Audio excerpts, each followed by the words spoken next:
Good evening, all, and welcome back to Pretty Much Posh. Today, we are discussing the big derby day against Cambridge.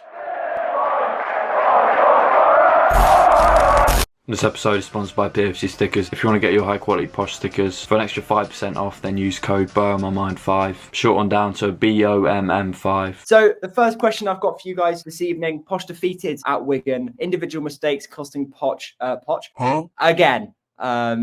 Late on. The question I have is, do you think Bilakapic should be dropped and Tally should play? Because based on Ferguson's comments, that definitely could be the direction that we're heading in. Not a chance, because why would you start a keeper that's not started a league game yet for such a big derby game? Because of the agenda. Tally's hardly played with our main choice back four. He hasn't got the level of communication with them that you need for a derby day. A derby day, you need your keeper to be confident coming out for crosses, and in your first sort of big start for the club, you're not going to be as confident as Bilakapic will be.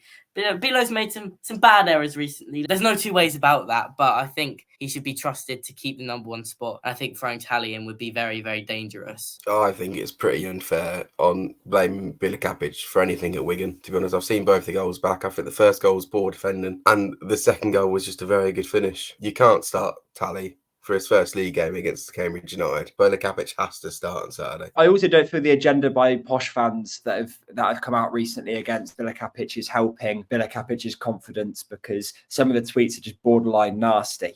That goal, no keeper in this league saves. It was an absolute worldie. The only argument that anyone could possibly make is our midfield should have closed him down. Yes, he's made mistakes, but we've entrusted him to a young keeper.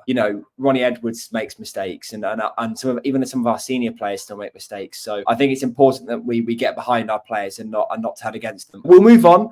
We've been absolutely awful in derbies of recent. We lost away at Cambridge, away at Cobblers, and now we've got to play Cambridge at home. Obviously, beating them last year at home, Lloyd Jones became an excellent goal-scoring threat. Do you think there is a reason why we don't show up, or do you just think the occasion gets on top of us? Young, inexperienced team, whereas Cambridge and Cobblers seem to be more up for it. But, especially, being at their home ground didn't help at all. Obviously, they play there once every 2 weeks. So, yeah, both games were really disappointing. So, hopefully it does change. This is the most confident I've been with a squad going into a derby game, to be fair. If we are going to win comfortably, it is maybe these group of players, to be fair. I was scared to be incredibly confident for this game, because I was ridiculously confident for the Northampton game away earlier this season when we were on that good form, and then got battered. And I remember putting out stupid tweets like, I've never seen a more obvious 4-0 Posh win in my life than today and stuff, which,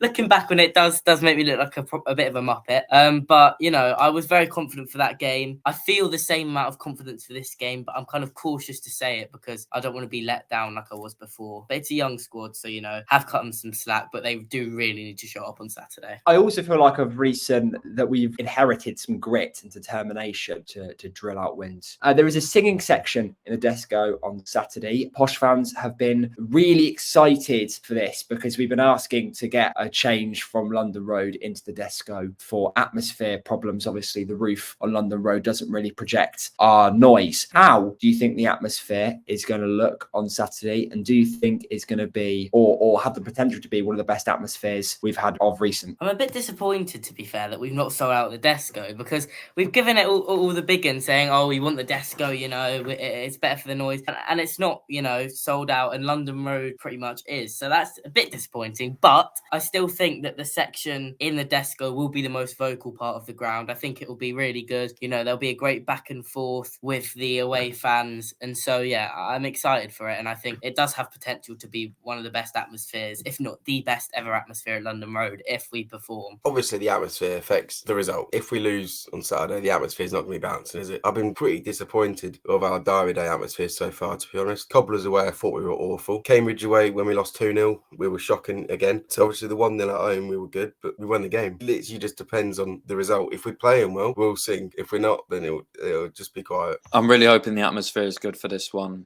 It should be one of the best atmospheres we've seen in quite a long long while, especially with us having the big stand behind the goal that projects a lot of noise. If it isn't, then we've got no more excuses and our fan base is just rubbish. Cheers, Caden. But yeah, I think it's really important to be on top of them from the jump. You know, the fans can really get, you know, it's quite enclosed. I feel like the fans can really get on top of you if we tried. And I don't feel we do that enough and use the ground as a defence. With teams that are going to bring a big following, Cambridge will bring, I presume, and they've sold A and B out. So I definitely think being on top of them from the jump is important. I will ask you all for your score predictions and first Peterborough United goal scorers. Prediction, I've not really thought about this. I'll say 2-0 Posh. I would like to say I'm confident. It's been many years since we've not lost the home against Cambridge, but we should be winning this. I think we'll get the job done, but we won't do it the easy way because we never do. I think we win the game 1-0 on Saturday, and it will be like a late 78th, 80th minute Jono winner. For me, I'm going to go for, I think it's going to be